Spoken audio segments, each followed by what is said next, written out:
नमस्कार, कान्तिपुर कुराकानीमा तपाईलाई स्वागत छ। यति बेला हामीसँग नेपाली कांग्रेसका नेता प्रतिनिधि सभा सदस्य प्रदीप पौडेल हुनुहुन्छ। हामी नेपाली कांग्रेसको पछिल्लो समसामयिक राजनीतिक घटनाक्रमहरुमा नेपाली कांग्रेसले खेलिरहेको भूमिका र कांग्रेसको अबको बाटो लगायत विभिन्न राजनीतिक विषयहरुमा उहाँसँग कुराकानी गर्दै छौं। प्रदीपजी, स्वागत छ यहाँलाई। हजुर, धन्यवाद। नमस्कार। प्रतिनिधि सभामा नेकपा माओवादी केन्द्रका अध्यक्ष हालका प्रधानमन्त्री पुष्पकमल दाहाललाई नेपाली कांग्रेसले तपाईहरुले विश्वासको मत दिनुभयो। किन विश्वासको मत दिनुभयो? तपाईहरु त प्रतिपक्षमा बस्न पर्ने। अब हामी जस्तोलाई अप्ठ्यारो छ, विषय नमानेको तर निर्णय मानेका मान्छेहरु हौं हामी। अब निर्णय प्रक्रियागत ढंगबाट भयो, त्यो निर्णयलाई हामीले मान्नुपर्ने बाध्यता भयो। तर विषय मलाई पनि के लाग्छ भने प्रतिपक्षमा बसिसकेपछि विश्वासको मत दिने कुरा चाहिँ उपयुक्त होइन। त्यसमाथि हामी त संसदीय व्यवस्था मान्ने पार्टी हो नेपाली कांग्रेस। अब संसदमा सत्ता पक्ष र प्रतिपक्ष हुन्छ। अब विश्वासको मत नदिएको शक्ति नै प्रतिपक्षमा बस्छ। सत्तासँग सरकारसँग कुनै ढंगले नजोडिएको अथवा सरकारलाई गुण र दोषको आधारमा समर्थन र विरोध गर्ने प्रतिबद्धता व्यक्त गरेको राजनीतिक दल विपक्षमा बस्छ। त्यसर्थ हामीले प्रधानमन्त्रीलाई विश्वासको मत दिन मिल्दैन थियो भन्ने मलाई व्यक्तिगत रूपमा लाग्छ। अब यो चाहिँ दुई तीनटा कारणहरू हुन सक्छ। अब अहिले हाम्रो राजनीति सत्ता केन्द्रित मात्रै छ। यो कांग्रेसको सन्दर्भमा मात्र हैन, सम्पूर्ण नेपाली राजनीति सत्ता केन्द्रित छ। सत्ता प्राप्तिका निम्ति सबै थोक गर्ने, अब त्यसको एउटा प्रभाव पनि हुन सक्छ। अब दोस्रो कुरा चाहिँ हाम्रो नेतृत्वले के भनेको छ भने विश्वासको मत दिनुभन्दा अगाडि प्रतिपक्षमै हामी बस्छौं, प्रमुख प्रतिपक्षकै रूपमा रहन्छौं। तर यो प्रारम्भिक चरण भएको कारणले अब यो मिश्रित निर्वाचन प्रणाली मा चाहिँ कसैले बहुमत ल्याउने कुरा सजिलो हुँदैन, बहुमत बिरलै प्राप्त हुन्छ। त्यसैले यो मिश्रित राजनीतिक प्रणाली अपनाएको हाम्रो परिस्थितिमा गठबन्धनको संस्कृतिलाई हामीले खुला राख्नुपर्छ, एकअर्काप्रति चाहिँ उदार हुनुपर्छ, रिजिड भएर अगाडि बढ्नु हुँदैन। त्यस आधारमा चाहिँ हामीले विश्वासको मत दिएको हो, तर हामी प्रतिपक्षमै छौं भनेर हाम्रो नेतृत्वले भनेको छ। अब व्यक्तिगत रूपमा त्यो कुरा पनि मलाई त्यति उपयुक्त हो भन्ने त लाग्दैन। तर अब त्यो प्रक्रियामा अगाडि बढेर भोटै हालिसकेपछि र खुला रूपमा मेरो पार्टीको निर्णयलाई मैले चाहिँ रक्षा गर्नुपर्छ। हामीले भनिरहेको कुरा चाहिँ के हो भने प्रतिपक्षमा बस्ने तर विश्वासको मत दिने, यो हाम्रो नेतृत्वले भनेको कुरा हो। अब यो ठाउँसम्म पुग्न के कुराले परिस्थिति बनायो? एउटा मैले अघि नै भने सत्ता केन्द्रित भएर सोच्ने एउटा मनोविज्ञान हाम्रो राजनीतिमा असाध्यै धेरै विकसित भएको छ, एउटा त्यो कारण हुन सक्छ। अर्को कुरा चाहिँ हामीले निर्वाचनको समयमा बनाएको गठबन्धनभित्र प्रचण्डज्यू पनि हुनुहुन्थ्यो। अब यो भन्दा अगाडि नै हामीले प्रचण्डज्यूलाई प्रधानमन्त्रीका रूपमा समर्थन गरेर गएको भए हामीले सत्तासँग जोडिने धेरै आधारहरू निर्माण गर्न सक्थ्यौं। प्रदेशमा, केन्द्रमा, सबैतिर सत्तासँग जोडिने आधार बन्न सक्थ्यो। तर त्यो कुरा हुन सकेन। त्यसमा हाम्रो नेतृत्वले कता कता कमजोरी आफ्नै ठानेको जस्तो लाग्यो। त्यसलाई कम्पेन्सेट गर्न पो हो कि? दोस्रो कुरा त्यो। तेस्रो कुरा चाहिँ अब यो त तपाईको गठबन्धन छ, कसैको पनि एकल बहुमत छैन।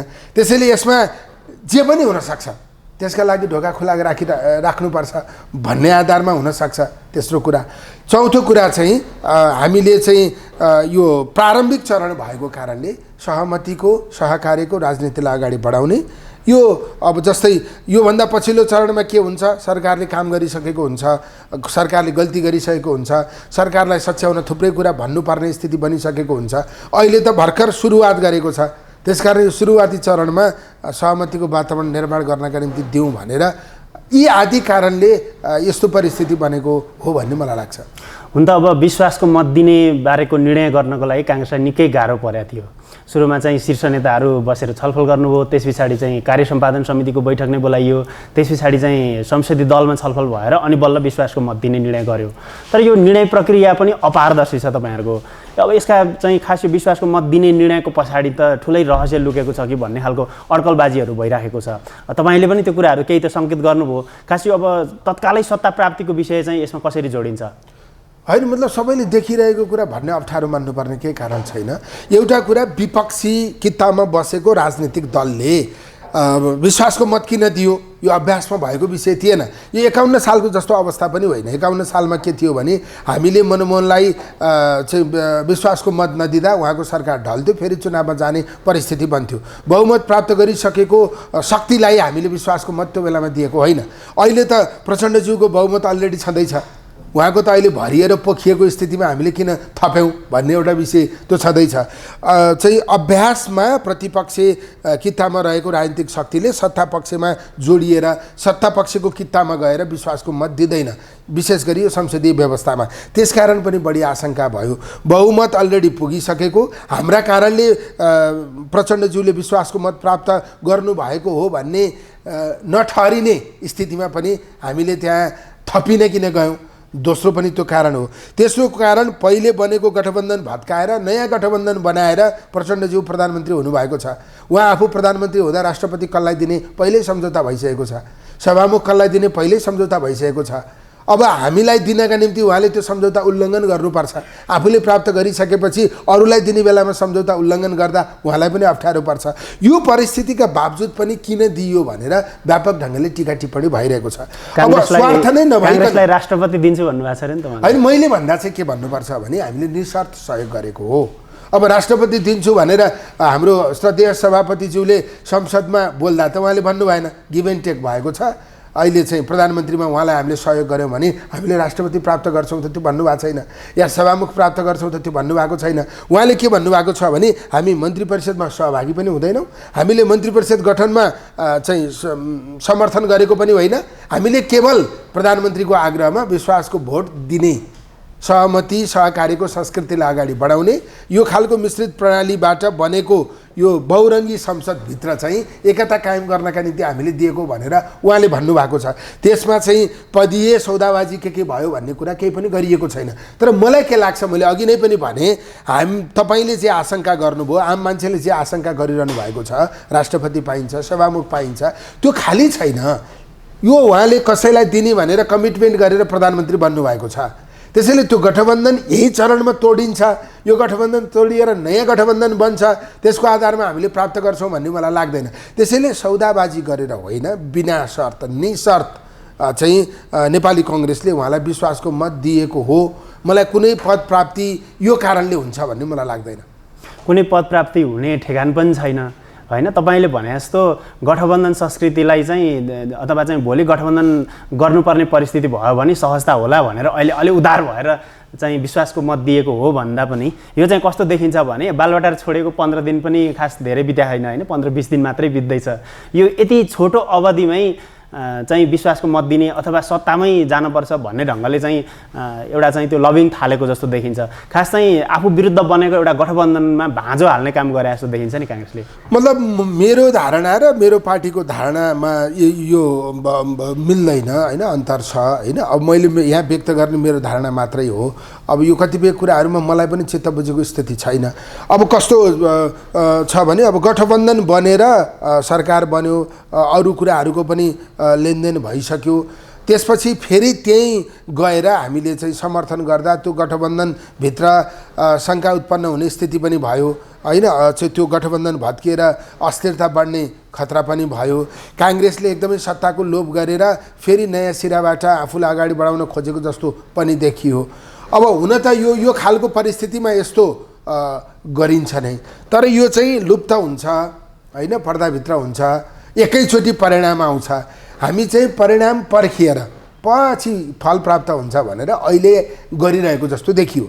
अब खास अहिले यो चरणमा यो सबै कुरा गर्नु बेकार छ, मलाई अहिले पनि त्यो लाग्छ।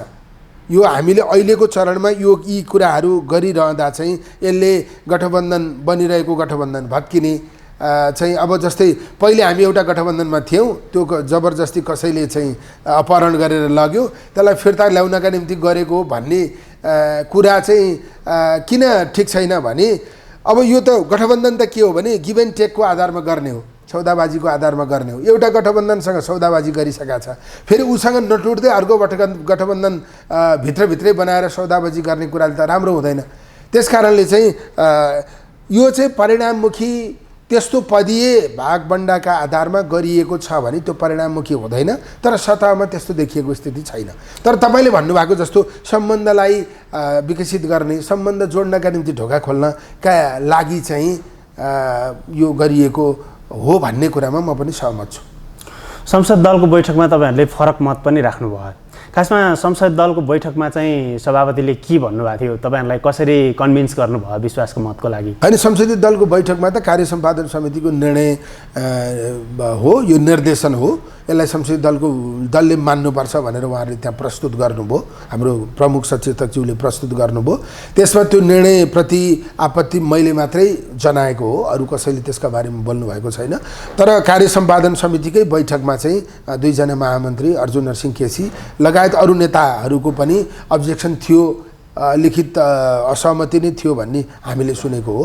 अब त्यसमा चाहिँ संसदीय दलको बैठकमा चाहिँ कार्य सम्पादन समितिले यस्तो निर्णय गरेको छ, त्यो निर्णयलाई संसदीय दलले चाहिँ निर्देशनका रूपमा मान्नुपर्छ।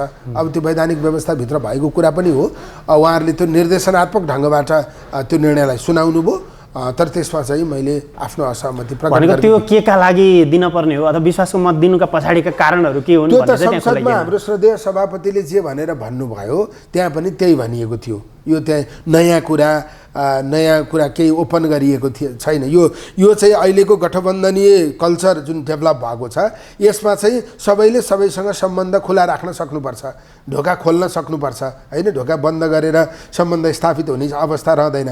यसले चाहिँ के हुनसक्छ भने हामीले चाहिँ गठबन्धन, नयाँ सिराबाट गठबन्धन गर्ने आधार निर्माण हुनसक्छ, एउटा विषय। दोस्रो विषय चाहिँ प्रधानमन्त्रीले हाम्रो सभापतिसँग गएर विश्वासको मत माग्नु भएको छ। अब यो चाहिँ सरकार बनेको प्रारम्भिक चरण हो। यो प्रारम्भिक चरणमा हामीले चाहिँ सरकारलाई विश्वासको मत दिएर गठबन्धनीय संस्कृतिका पक्षमा यसलाई विकसित गर्ने गरी हामी अगाडि बढिरहेका छौँ, हामी रिजिड छैनौँ भन्ने सन्देश जान सक्छ। प्रधानमन्त्रीले सहमतिकै राजनीतिलाई अगाडि लान खोज्नु भएको हो भने यो सकारात्मक छ भन्ने हाम्रो बुझाइ छ। त्यस आधारमा हामीले विश्वासको मत आज पुष्पकमल दाहालज्यूलाई दिन्छौँ भन्ने खालको निर्णय, आशयको निर्णय उहाँहरूले त्यहाँ प्रस्तुत गर्नुभएको थियो। अब त्यो चाहिँ राजनीतिक नैतिक आधारले पनि त्यो मिल्दैन। तेस्रो कुरा, कानुनी कतिपय व्यवस्थाले पनि त्यसमा समस्या आउन सक्छ भन्ने ढङ्गबाट मैले कुरा उठाएको थिएँ। अहिलेको हाम्रो कानुनी व्यवस्थाले पनि सरकारलाई विश्वासको मत दिइसके पछाडि ऊ चाहिँ प्रमुख प्रतिपक्षी दलको हैसियतमा बस्न मिल्दैन। अब तपाईँहरू प्रतिपक्षमा बस्नुहुन्छ कि सत्तापक्षकै रूपमा संसदमा प्रस्तुत हुनुहुन्छ? होइन, हामी सत्तापक्षको रूपमा संसदमा प्रस्तुत हुने कुरा त गरेकै छैन। सभापतिज्यूले पनि भोट दिन्छु भनेर रोस्टमबाट भन्दै गर्दा प्रतिपक्षकै कितामा रहेको मेरो दलले आज विश्वासको मत दिन्छ, हामी प्रमुख प्रतिपक्षकै कितामा रहन्छौँ, हामीले सरकारलाई योभन्दा पछाडि गुण र दोषको आधारमा समर्थन र विरोध गर्छौँ, प्रमुख प्रतिपक्षीय भूमिका प्रभावकारी ढङ्गले अदा गर्छौँ भन्ने कुरा नै त्यहाँ गर्नुभएको छ। हामीले भोट हालेको पनि त्यस आधारमै हो। अब कानुनी व्यवस्था यस अनुसारको छ कि छैन भन्ने सन्दर्भमा चाहिँ कानुनी व्यवस्था पनि स्पष्ट भए जस्तो लागेन।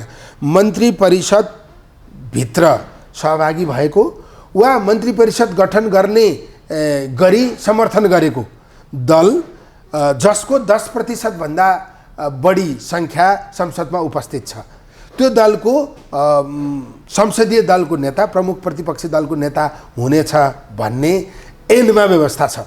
अब हामीले मन्त्री परिषदमा त हामी सहभागी छैनौँ। अब मन्त्री परिषद गठन गर्ने सन्दर्भमा हाम्रो समर्थन हो भनेर भन्न मिल्दैन। प्रधानमन्त्रीलाई विश्वासको मत दिनु भनेको त मन्त्रीमण्डल बनाउनकै लागि दिने त हो नि? होइन, मन्त्रीमण्डल बनाउन दिने हो। मन्त्रीमण्डल कसरी बनाउने भनेर हामीले सल्लाह दिने, त्यसअनुसार सुझाव दिने, होइन, हाम्रो काम होइन। तर अब यसमा चाहिँ कस्तो छ भने प्रधानमन्त्रीज्यूले मन्त्रीमण्डल गठन गरिसक्नु भएको थियो, हामीले त्यो गठन गरेको मन्त्रीमण्डललाई समर्थन गरेको हो कि होइन भन्ने एउटा प्रश्न त छँदैछ। तर चाहिँ यसको बारेमा त्यस्तो स्पष्ट प्रावधान व्यवस्था संविधानमा भए जस्तो देखिएन। 2074 को निर्वाचनमा पनि काङ्ग्रेस प्रतिपक्षी दलकै रूपमा थियो। विगतको 5 वर्ष पनि नभनौँ 3.5 वर्षसम्म काङ्ग्रेसले प्रतिपक्षी भूमिका जसरी निभायो, त्यति बेला जसरी चाहिँ काङ्ग्रेसको भूमिकामाथि प्रश्न उठ्यो, सत्तासँगै चाहिँ साझेदारी गरेकादेखि लिएर विभिन्न खालका नियुक्तिहरूमा हिस्सेदारी लिएकासम्मको आरोपहरू त्यति बेला छ र त्यो लिएको पनि थियो। अब यसपटक पनि फेरि यो चाहिँ सुरुवातदेखि नै काङ्ग्रेस चाहिँ अब संसदको पहिलो दल भए पनि विपक्षमा बसेर जसरी प्रतिपक्षीको भूमिका निर्वाह गर्नुपर्ने थियो त्यो चाहिँ विपक्षीको बेन्च छोडेर फेरि सरकारसँग चाहिँ साझेदारी गर्ने, हिस्सेदारी गर्ने, त्यहाँ चाहिँ केही चिज चाहिँ लेनदेन गर्ने त्यतातिर लागेको जस्तो देखिन्छ। अब यो 5 वर्ष फेरि अब अहिलेको संसद अलिक फरक दृश्य पनि छ, संसदमा अलि धेरै दलहरू, सानो सानो सङ्ख्यामा चाहिँ दलहरू आएको अवस्था छ। यस्तोमा चाहिँ प्रतिपक्ष अलिक बलियो खालको हुनुपर्नेमा होइन, अलि फरक खालको भूमिका प्रतिपक्षबाट अपेक्षा गरिराखेको अवस्थामा प्रतिपक्षी चाहिँ यसरी सत्तासँग मिलिदियो भने त फेरि संसदको यो 5 वर्ष कार्यकाल त त्यति गजबको नहोला भन्ने पनि छ नि त। संसदले कति काम गर्न सक्छ, त्यहाँ चाहिँ सरकार कसरी प्रस्तुत हुन्छ भन्ने कुरा पनि छ नि। मतलब यो व्यवस्थाका प्रति बढी टीका टिप्पणी हुनुको कारणै त्यही हो। हामी संसदीय व्यवस्था मान्छौँ, हामी प्रत्यक्ष कार्यकारीको खोजीमा त छैनौँ, कम्तीमा नेपाली कङ्ग्रेस चाहिँ। तर प्रत्यक्ष कार्यकारीको खोजीमा नभएको राजनीतिक दलले संसदीय व्यवस्थाको जे ब्युटी हो त्यसलाई रक्षा गर्ने, त्यसलाई प्रभावकारी ढङ्गबाट प्रस्तुत गर्ने कि चाहिँ यो व्यवस्थाको ब्युटी नै समाप्त गर्नेतिर जाने। यो वास्तवमा यो व्यवस्थाको ब्युटी के हो भन्दा आवधिक निर्वाचन हुने, त्यो निर्वाचनले सत्ता र प्रतिपक्ष खडा गर्ने, अनि संसद चाहिँ प्रतिपक्षको नेतृत्वमा हुने, संसदबाट चाहिँ सरकारलाई खबरदारी गरेर संसदले चाहिँ सरकारलाई निरङ्कुश बाटोतिर जान नदिने, जनविरोधी बाटोतिर जान नदिने, यो व्यवस्थाको ब्युटी हो। तर निरन्तर रूपमा संसदमा प्रतिपक्ष चाहिँ सधैँभरि सत्ता उन्मुख भयो, सत्ता कसरी प्राप्त हुन्छ, सत्तासँग कसरी नजिक हुन सकिन्छ, सत्तासँग जोडिएर कसरी नियुक्तिहरू लिन सकिन्छ भन्ने बाटोतिर गयो भने त व्यवस्थाको ब्युटी नै सकिन्छ। त्यस आधारमा प्रतिपक्षको भूमिका विगतमा प्रभावकारी नभएको कारणले हाम्रो संसदले प्रभावकारी भूमिका निर्वाह गर्न सकेन। कतिपय साथीहरू चाहिँ प्रत्यक्ष कार्यकारीको कुरा गरिरहनु भएको छ, उहाँहरू पनि पुरै चाहिँ सत्तासँग शक्तिसँग विभिन्न चाहिँ सम्झौता गरेर चाहिँ जोडिरहनु भएको छ। अनि हामीहरू पनि प्रतिपक्षीय भूमिका गर्न पाइरहेको अवस्थामा पनि सत्तासँग जोडिन कसरी सकिन्छ भन्ने ढङ्गले अल्मलिने, प्रतिपक्षीय भूमिका प्रभावकारी बनाउन नसक्ने हो भने यो व्यवस्थाप्रति अझ बढी टीका टिप्पणी हुने स्थिति हुन्छ। पहिले पनि हामी प्रतिपक्षमा रहँदा विभिन्न खाले टीका टिप्पणीहरू भए। अब यो पटक पनि त्यसरी नै टीका टिप्पणी भयो भने हामी भूमिकाविहीन हुन्छौँ। अहिले हामीलाई प्रतिपक्षमा बसेर भूमिका गर्ने प्रशस्त आधार निर्माण भएको छ। यद्यपि अहिलेको निर्वाचनमा काङ्ग्रेस पार्टीलाई जनताले तिम्रो नेतृत्वमा सरकार बनाऊ, अरूलाई पनि सहभागी बनाएर अगाडि बढ भनेर भनेको, तर हामी विरुद्ध घेराबन्दी गरेर दोस्रो, तेस्रो, चौथो, पाँचौँ, छैठौँ सबै पार्टीहरू मिलेर सरकार बनाउनु भयो। सबभन्दा ठुलो पार्टी अपोजिसनमा रह्यो। अब यो पार्टी सरकारमा अरूको नेतृत्वमा गएर होइन, त्यो चाहिँ 2-4वटा मन्त्रालय लिएर एउटा कुनामा बसिरहने स्थिति पनि हुँदैन थियो होइन। अनि अरू 5-6वटा आफू बाहेक अरू 5-6वटा पार्टीले बनाएको सरकारलाई समर्थन गरिरहँदा त हामी सरकार बनाउन लायक थिएनौँ, तिमीहरू थियौ, त्यसैले तिमीहरूलाई हामीले समर्थन गरेका छौँ भने जस्तो भयो। खास गरी मेरो आफ्नो व्यक्तिगत चाहिँ धारणा चाहिँ के हो भने संसदमा प्रतिपक्ष पनि एउटा कित्ता हो, त्यो आफैमा सत्ता हो, त्यो आफैमा भूमिका हो। त्यसैले हामीले सङ्घीय संसदमा एकदमै ठुलो सङ्ख्यामा हाम्रो सांसदहरू उपस्थित हुनुहुन्छ, हाम्रो सङ्ख्या छ। त्यो सङ्ख्याका आधारमा हामीले असाध्यै प्रभावकारी भूमिका निर्वाह गर्नुपर्छ। अनि 7वटै प्रदेशमा पनि सबै प्रदेशमा हामी पहिलो पार्टी हो। त्यसैले पहिलो पार्टी प्रतिपक्षमा भयो, यो संसदभित्र रहेका दलहरूले चाहिँ हामीप्रति पूर्वाग्रह राखे त्यो एउटा विषय भयो। तर हामीहरूले चाहिँ आफ्नो भूमिका प्रतिपक्षमै बसेर देखाउन सक्नुपर्थ्यो। आम जनतालाई सत्तामा बसे भन्दा बढी काङ्ग्रेसले प्रतिपक्षमा बसेर धेरै कुरा गर्यो, अथवा प्रतिपक्षमा बसेर काङ्ग्रेस धेरै कुरामा स्पष्ट भयो। भोलि सत्तामा गयो भने काङ्ग्रेसले गर्छ भन्ने हामीले मेसेज दिन सक्नुपर्थ्यो। अब त्यो बिग्रिसक्यो, त्यो कुरा गर्न सकिँदैन भन्ने होइन। प्रतिपक्षमा कानुनले नै बस्न, नियमले नै बस्न, संविधानले नै बस्न मिल्दैन भन्ने छैन। हामी अब पनि प्रतिपक्षमा बसेर हामीले आफूलाई सच्याउन सक्छौँ, आम टीका टिप्पणीलाई मिथ्या साबित गर्न सक्छौँ। तर आक्रामक त हुनु पर्यो होइन, एकदमै सशक्त प्रतिपक्ष त हुनु पर्यो, एकदमै व्यथिति विरुद्ध लड्न सक्नु त पर्यो होइन। एकदमै धेरै व्यथितिहरू छन्, ती व्यथिति विरुद्ध आक्रामक ढङ्गबाट लड्ने हो भने 7वटै प्रदेशमा हामीले निश्चित चाहिँ उद्देश्य तय गरेर, प्रष्ट मार्गदिशा तय गरेर हामी 7वटै प्रदेशमा त्यसअनुसार प्रस्तुत हुने, केन्द्रमा त्यसअनुसार प्रस्तुत हुने हो भने अहिले हामीमाथि जुन प्रश्न उठेको छ त्यो प्रश्नको हामी सही उत्तर दिन सक्छौँ। अझै हामी चाहिँ वास्तवमा सहमतिका लागि मात्रै अथवा सहमतिको संस्कृति हुर्काउनका लागि मात्रै काङ्ग्रेसले भोट दिएको रहेछ। कुनै पदीय लालसाले राष्ट्रपति पाउँछु, सभामुख पाउँछु भनेर दिएको होइन रहेछ, सत्तासँग जोडिन्छु भनेर दिएको होइन रहेछ। त्यस्तो हुन्थ्यो भने त काङ्ग्रेस यति आक्रामक ढङ्गबाट संसदमा आउँथेन भनेर हामीले यो अहिलेको बुझाइ जुन छ यसलाई हामीले बङ्ग्याउन अथवा यसलाई फरक ढङ्गले बुझाउने स्थिति निर्माण गर्न सक्छौँ। तर हामीले अनिवार्य रूपमा के गर्न सक्नुपर्छ भने प्रतिपक्षमा बसेर सशक्त ढङ्गबाट आफ्नो प्रस्तुति देखाउन सक्नुपर्छ। म अब अलिकति पार्टीको निर्णय प्रक्रियाको कुरा जोड्न चाहन्छु। स्थानीय तहको निर्वाचनमा तपाईँहरूले आंशिक रूपमा गठबन्धन गर्नुभयो, सङ्घीय निर्वाचनमा अथवा प्रतिनिधि सभा र प्रदेश सभा सदस्यको निर्वाचनमा चाहिँ देशैभरि गठबन्धन भयो। त्यसबेला काङ्ग्रेसले 74वटा सिटमा त उम्मेदवार नै उठाएन, प्रदेशमा पनि धेरैवटा सिटहरू गठबन्धन दलहरूलाई छोड्यो। परिणामले काङ्ग्रेस पहिलो दल त बन्यो, तर गठबन्धन चाहिँ अहिले जसरी निरन्तर हुने गरी एक खालको सहमति बनेको कुराहरू थियो त्यो भएन र यो गठबन्धनको सरकार निरन्तर गर्ने कुरामा सभापतिको भूमिकामाथि तपाईँहरूको पार्टीभित्र प्रश्न उठ्दै अहिले चाहिँ तपाईँहरूले फेरि विश्वासको मतको निर्णय पनि सभापतिकै बहुमतको जोडबलमै भएको देखिन्छ। अब यो बिचमा चाहिँ तपाईँहरूले चुनावको समीक्षा अनि सभापतिबाट अथवा चाहिँ यो गठबन्धन जोगाउने विषयमा नेतृत्वले गरेको निर्णय प्रक्रियामा जुन गल्ती गरेको भनेर एक खालको आलोचना भइरहेको थियो, त्यही बेला चाहिँ केन्द्रीय समिति बोलाइयो, तर तपाईँहरूको केन्द्रीय समिति फेरि सरेको छ होइन। एक ढङ्गले हेर्ने हो भने चाहिँ बहुमतको बलमा सभापतिले चाहिँ अलि निरङ्कुश कार्यशैलीले निर्णयहरू गर्दै आएको जस्तो देखिन्छ।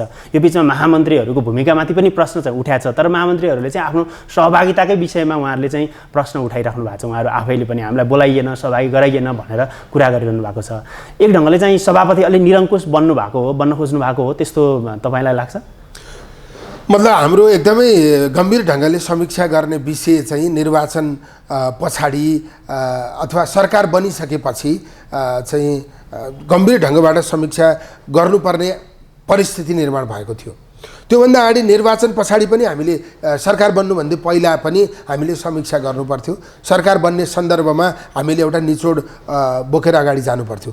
सभापतिज्यूले चाहिँ नेपाली कङ्ग्रेसले नै नेतृत्व गर्ने भन्ने कुरा तय गर्नका लागि पनि केन्द्रीय समितिको बैठक बोलाउनु पर्थ्यो, किनकि यो त कसरी निर्णय गर्ने भन्ने बारेमा त हाम्रो आफ्नै विधि व्यवस्था छ नि त।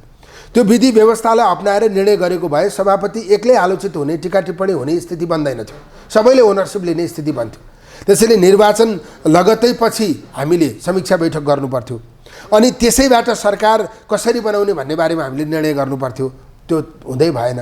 त्यसपछि सरकार बनाउने बारेमा चाहिँ जस्तै सभापतिज्यूले कङ्ग्रेसकै नेतृत्वमा हुनुपर्छ भनेर उहाँले भन्नुभयो, त्यो हुन सकेन, जसले गर्दा चाहिँ सभापतिका कारणले भएन भन्ने कुरा आयो।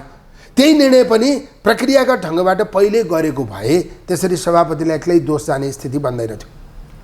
अनि त्यसपछि अथवा निर्णय के हुन सक्थ्यो भने हामी अहिले राजा बन्ने अवस्थामा छैनौँ, राजा बनाउने अवस्थामा मात्रै छौँ, किङ होइनौँ, किङ मेकर बन्ने स्थितिमा मात्रै हामी छौँ भन्ने निचोड निस्किएको भए हामीले पहिल्यै धेरै कुरा बाँडफाँड गरेर चाहिँ आजको स्थिति फरक हुन सक्थ्यो। अब त्यो कुनै पनि कुरामा संस्थागत ढङ्गले निर्णय भएन र समस्या उत्पन्न भयो। अनि अहिलेको विश्वासको मतको सन्दर्भमा सरकार बन्यो, सरकार बनिसकेपछि कस्तो न्यारेटिभ क्रिएट भयो भने एउटा ठुलो दलले सरकारको नेतृत्व दाबी गर्ने कुरा स्वाभाविक भएन होइन। चाहिँ तेस्रो दललाई प्रधानमन्त्री दिएर अरू कुरा लिनु पर्थ्यो, त्यो पहिलो दलको नेताले नमानेको कारणले त्यस्तो भयो भन्ने न्यारेटिभ स्थापित भयो। त्यो चाहिँ संस्थागत ढङ्गले कुनै पनि जे गर्दा पनि संस्थागत ढङ्गले निर्णय गरेको भए त्यस्तो हुँदैन थियो। त्यसपछि अहिले विश्वासको मत दिने सन्दर्भमा पनि के भयो भने त्यो विषय पनि केन्द्रीय समितिबाट पास गरिनु पर्थ्यो, केन्द्रीय समितिलाई सबै थोक भनिनु पर्थ्यो होइन। चाहिँ पारदर्शी ढङ्गबाट प्रश्न विषय नराखेको कारणले फेरि पनि धेरै टिका टिप्पणी भयो। विश्वासको मत दिने भन्ने बारेमा केन्द्रीय समितिमा छलफल भएर निर्णय भएको भए यो अवस्था उत्पन्न हुँदैन थियो। विश्वासको मत नदिने भन्ने निर्णय गरेर अगाडि बढेको भए त झनै राम्रो हुन्थ्यो। त्यसकारणले चाहिँ सबै कुरा प्रक्रियागत ढङ्गबाट निर्णय गरेर अगाडि जान सकेको भए काङ्ग्रेस कम्तीमा संस्थागत निर्णय गर्ने, पारदर्शी ढङ्गले निर्णय गर्ने अथवा निर्णय गरेको कुराले परिणाम राम्रो दिएन त्यसको अब्जस्ट सबैले बेहोर्ने स्थिति यसको नैतिक जिम्मेवारी कसले लिने भन्ने एउटा एक खालको टकराव देखिन्छ नि अहिले यो केन्द्रीय समितिको बैठक चाहिँ सारियो तर यसको सार्नुको पछाडिको कारण खुलाइएको छ मैले तपाईँलाई सिलसिलेवार यो टकराव चाहिँ यो नैतिक जिम्मेवारी कसले लिने भन्ने जुन एउटा चाहिँ त्यो होइन जस अब्जस्ट कसले लिने भन्ने कुरा चाहिँ खास त्यो नेताहरूको बिचमा चाहिँ समस्या भएको कारणले गर्दाखेरि बैठक सरेको जस्तो देखिन्छ होइन मैले त्यही सिलसिलेवार ढङ्गले भन्दै थिएँ हो यसरी संस्थागत ढङ्गले निर्णय भएन त्यसकारण पछिल्लो बैठक फेस गर्न गाह्रो भयो त्यसैले बैठक निरन्तर सर्दै गएपछि के हुन्छ भने अब यो लामो ग्यापमा चाहिँ अब यो चाहिँ त्यो राप हुन्छ नि त्यो राप त्यो तात एकदम हिट भएको जुन राप छ त्यो घट्दै जान्छ घट्दै गएर त्यो विषय चाहिँ सेलाउँदै जान्छ अनि लिडरसिपले त्यसलाई फेस गर्नु नपर्ने स्थिति हुन्छ तर पार्टीलाई चाहिँ समस्या के हुन्छ भने यस्तै ढङ्गले चलिरहने हो त कुनै पनि गल्तीबाट पाठ नसिक्ने हो त काङ्ग्रेसको भविष्य अब के हुने हो त आम नेपाली कङ्ग्रेसका कार्यकर्ता आज सबै अन्यलमा छन् किन यो विश्वासको मत दिएको किन हिजो चाहिँ भनौँ न सरकारको नेतृत्व नगरेर अरू कुरा लिएर अगाडि जान नसकेको गठबन्धन नै किन गरेको होइन हिजो प्रचण्डज्यूलाई भोट नहाले बापत हामीले थुप्रैलाई कारवाही गरेका छौँ माओवादीलाई समाजवादीलाई भोट हालेन भनेर हाम्रो पार्टीले लामो समय हाम्रो पार्टीमा लागेका इमान्दार कार्यकर्तालाई हामीले कारवाही गरेका छौँ अब के हुन्छ गठबन्धनको औचित्यता पुष्टि कसरी हुन्छ त्यसैले यो कुरा समयमै छलफल गरेर संस्थागत निर्णय गर्न सकेको भए यो खालको अन्यलताको स्थिति पनि हुँदैन थियो आम देशभरिका साथीहरू भ्रममा पर्ने अन्यल हुने स्थिति पनि हुँदैन थियो र कङ्ग्रेस पार्टी जे गरे पनि संस्थागत ढङ्गबाट निर्णय गर्छ पारदर्शी ढङ्गबाट निर्णय गर्छ र अगाडि बढ्छ केन्द्रीय समिति बैठक हुन्थ्यो माघ 15 पुर्याइएको छ यो चाहिँ अब सम्भवतः राष्ट्रपतिको निर्वाचनभन्दा पछिसम्म पनि धकेल्ने सम्भावना छ भनेर पनि नेताहरूको टिप्पणी भइरहेको छ अबको केन्द्रीय समितिमा कसरी समीक्षा हुन्छ यी विषयहरूको होइन त्यो समीक्षा नगर्नका लागि यस्तो गरिएको हो यो धकेलिँदै गएको हो त्यसैले त्यो त समीक्षा त तातो पो हुन्छ त्यति ढिलो पनि समीक्षा हुन्छ त भन्छ अब समीक्षा हुँदैन होइन त्यो समीक्षा नहुने गरी अथवा त्यसको जवाफ दिन नपर्ने गरी यो चाहिँ पछाडि लगिएको हो भन्ने लाग्छ मलाई नत्र भने 28 गतेको आजको बैठक सार्नुपर्ने कुनै कारणै छैन 14औं महाधिवेशनमा तपाईँ सभापति शेरबहादुर देउवाकै टिमबाट महामन्त्रीको उम्मेदवार हुनुहुन्थ्यो त्यो महाधिवेशनको बेला युवाको नेतृत्व रूपान्तरणको कुरा पुस्तान्तरणको कुरा जोडतोडले उठ्यो त्यसपछि चाहिँ पार्टीमा एक ढङ्गले हेर्ने हो भने पदाधिकारीको तहमा 2 महामन्त्री सहित उपसभापति समेत होइन नयाँ पुस्ताको नेताहरू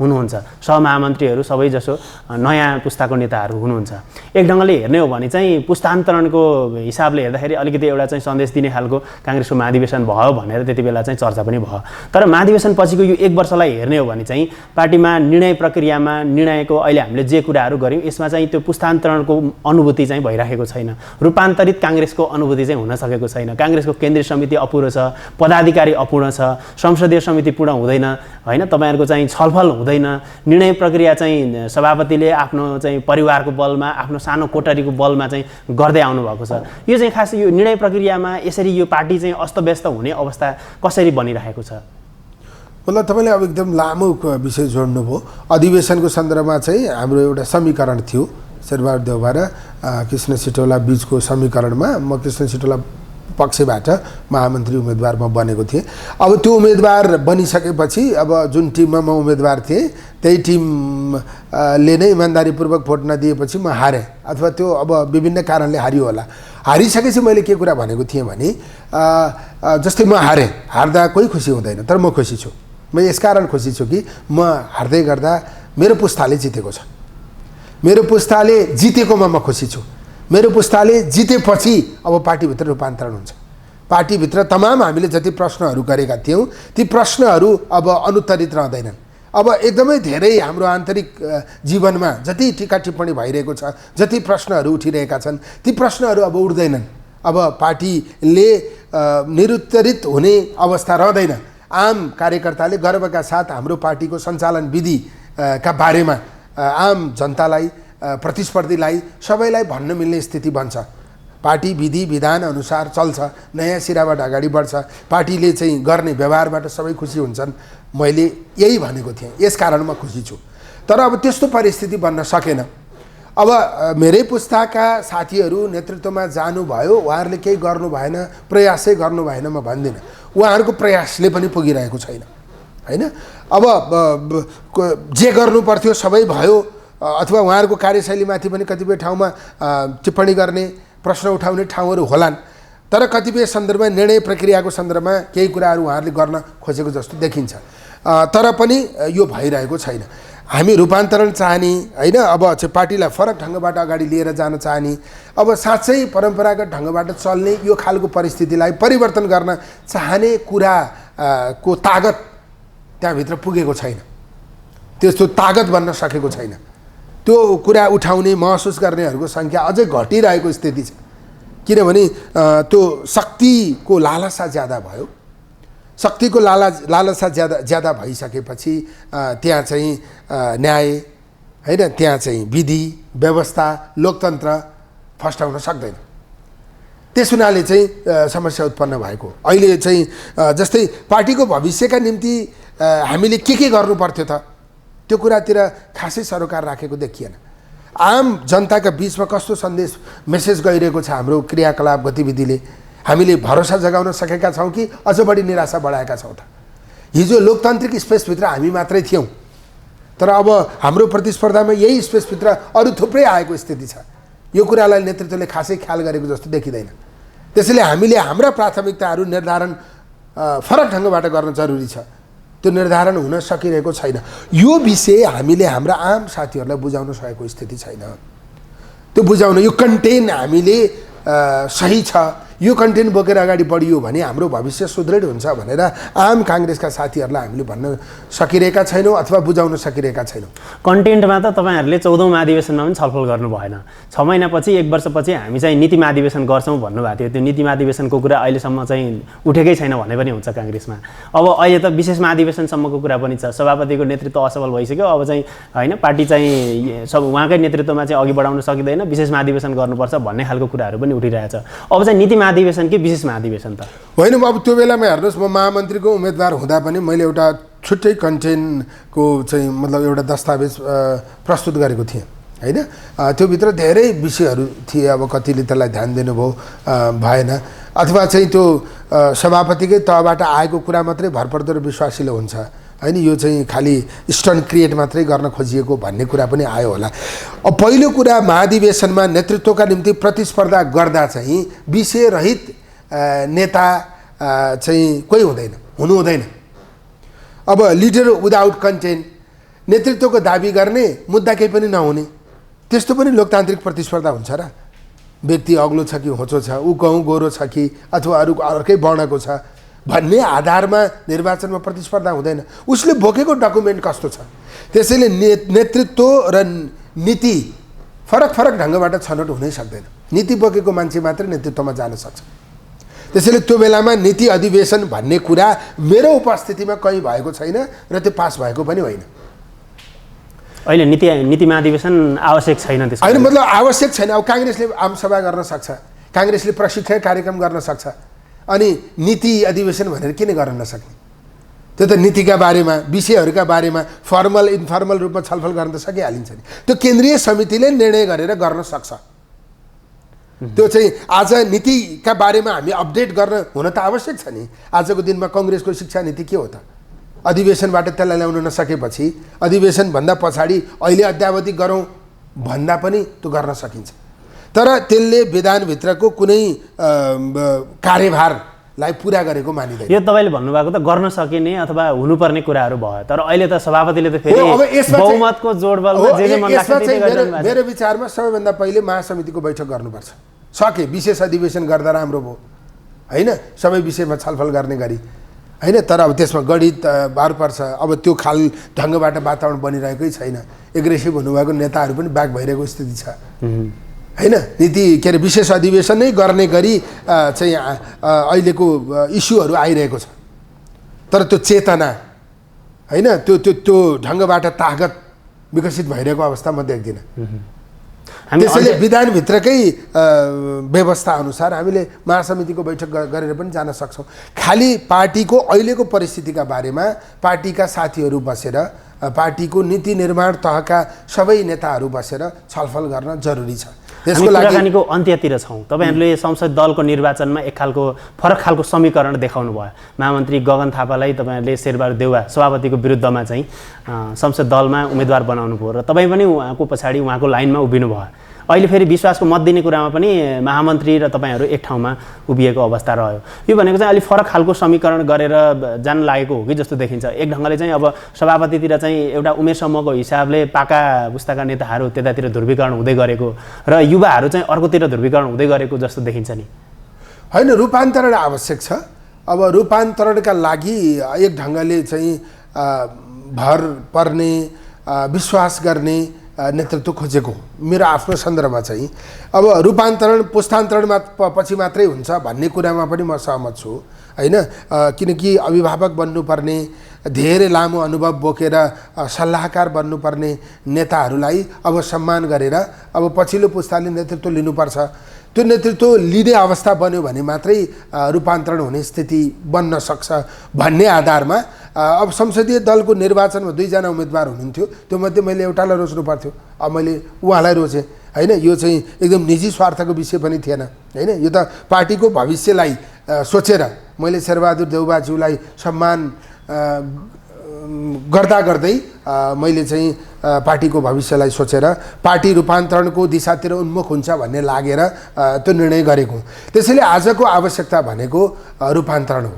यथास्थितिलाई बदल्ने चाहिँ कुरा चाहिँ नेपाली कङ्ग्रेसको प्राथमिक विषय हो। त्यस आधारमा चाहिँ हाम्रा थुप्रै चुनौतीहरू छन्। यत्रो ठुलो पार्टी, यति लामो इतिहास बोकेको पार्टी, समाजको जरा जरासम्म पुगेको पार्टी वैचारिक रूपमा प्रष्ट हुन सकेन, व्यावहारिक रूपबाट आम जनतालाई सन्तुष्ट बनाउन सकेन।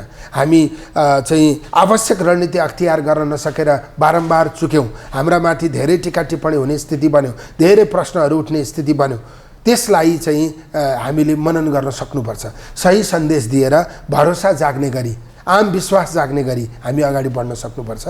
त्यसको निम्ति हामीले चाहिँ सबै कुरा फेर्न आवश्यक छ। त्यस आधारमा चाहिँ मैले आफूलाई त्यो बाटोमा त्यो दिशामा उन्मुख गराएको। हस्, कुराकानीको लागि समय दिनुभयो, धेरै धेरै धन्यवाद। यो मौका दिनुभयो, धेरै धन्यवाद।